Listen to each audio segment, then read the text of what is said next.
Cheltenham Festival 2025 top trainer.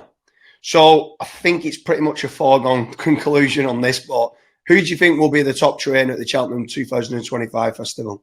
Yeah, I think we're stating the obvious. Willie Mullins, he's 1 to 5 top trainer. I think that's pretty much nailed on. And then it's who's going to finish second. It's between Henderson and Elliott. Now, it's a tricky one, really, because I would probably say Henderson will have more winners than Elliott. But Elliott could have quite a lot of places, and it can make a lot of difference, can't it, with the places?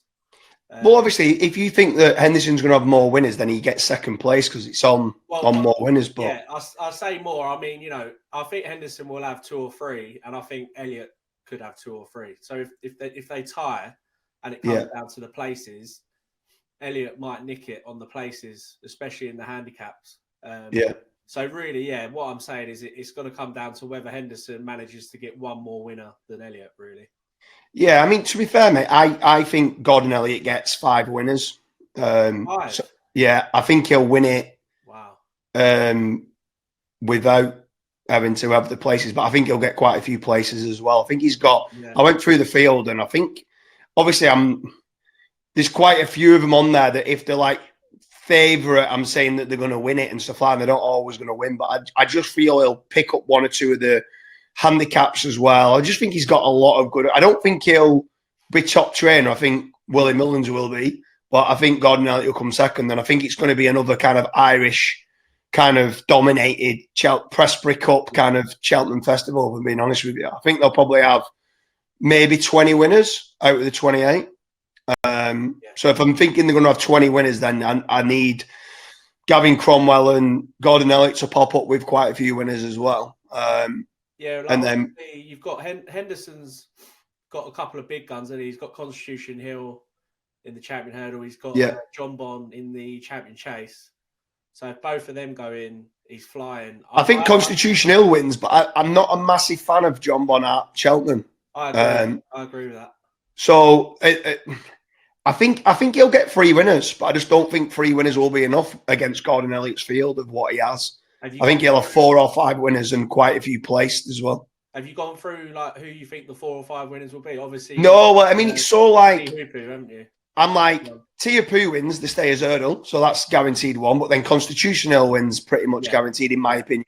So then the 1-1, but then after that, and then looking at all the others, and I'm thinking Gordon Elliott's got much better chances. Like, and because there's times he's triple firing in certain races, and I'm like, I'd sooner have 3 of those than 1 of like Henderson. So at that point, I'm like, I'll tell you what though, if you back that, you would not want Brighter Days Ahead to beat Constitution Hill.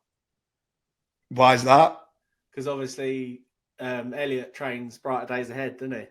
No, I would want that. Obviously, I wouldn't, but because your other bets.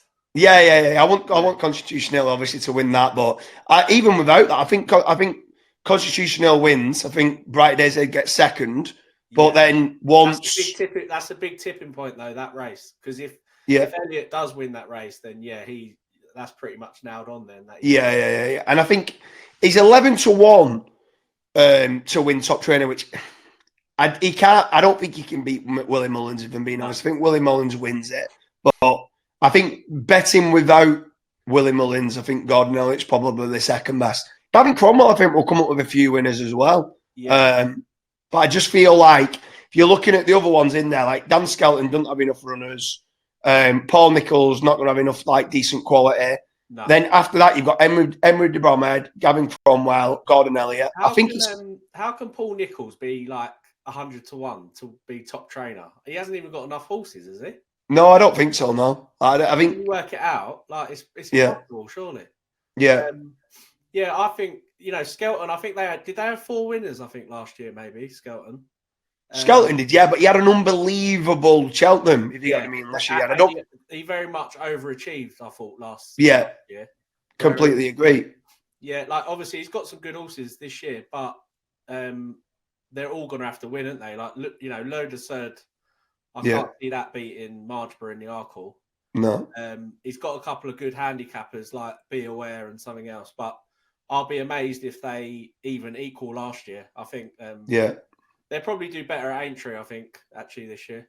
Yeah. I think Henderson will come leader of the UK bunch. But I just don't think he'll be enough. I think he might only have, like you said, 3 winners, and I think Gordon Elliott might have 5. So if that's the case, the without Mullins market, have you got the prices? Or? Yeah, I mean Henderson and Gordon Elliott are both 13-8. I don't really get that because he's 6-1, Nicky Henderson to be top trainer, and Gordon Elliott's 11-1. So you'd think that Henderson's going to be favourite without Mullins, but they're joint favourites. So this doesn't seem. I don't think it's a strong enough market yet. I think you might get like 9-4 without Mullins, and I think if you do, I'm going to. The minute it goes above 2-1, I'm going to snatch their hands off. But at 13-8, I'm still going to back it at 13-8, for being honest with you. So I think it is literally a 2-horse race without Mullins. I don't think Gavin Cromwell will have enough winners. I think he'll have a couple. I don't think he'll have enough winners to match those two. So with a 2-horse race at 13-8 apiece, then. For Gavin Cromwell to be in contention, he's going to have to win the Triumph with Hillo Neighbour. Yeah. And for me, that's between East India Dock and Lalamba. Yeah. So yeah, I would agree with that. I think it's definitely between Henderson and Elliott. Yeah, for sure. And I think 13-8 could actually, even though I wanted more, when I seen the odds and I wanted, because I can't touch 11, I can't even touch 20-1 for any trainer without Mullins, if I'm being honest. I think Mullins wins it hands down. Even if he has a bad Cheltenham, I think he still wins it. Yeah. So for that reason, I think Mullins wins top trainer at the Cheltenham Festival, and then I think personally Gordon Elliott without Mullins is good value to get second place, basically. Yeah, so I would probably agree with that because especially the fact I'm against John Bon. Yeah, I think for Henderson to come second, John Bon will have to win. Obviously, along with Constitution Hill. Yeah, and I think John Bon could get beat. So yeah. Gordon Elliott without. Yeah, sounds good. Right, anyone who's watching this, let us know who your thoughts are. Who's going to be top trainer at Cheltenham Festival 2025? If you think it's a foregone conclusion, like me and Joe Norris do, then let us know who you think betting without Willie Mullins is. Leave a comment in the comment section. Let us know your thoughts.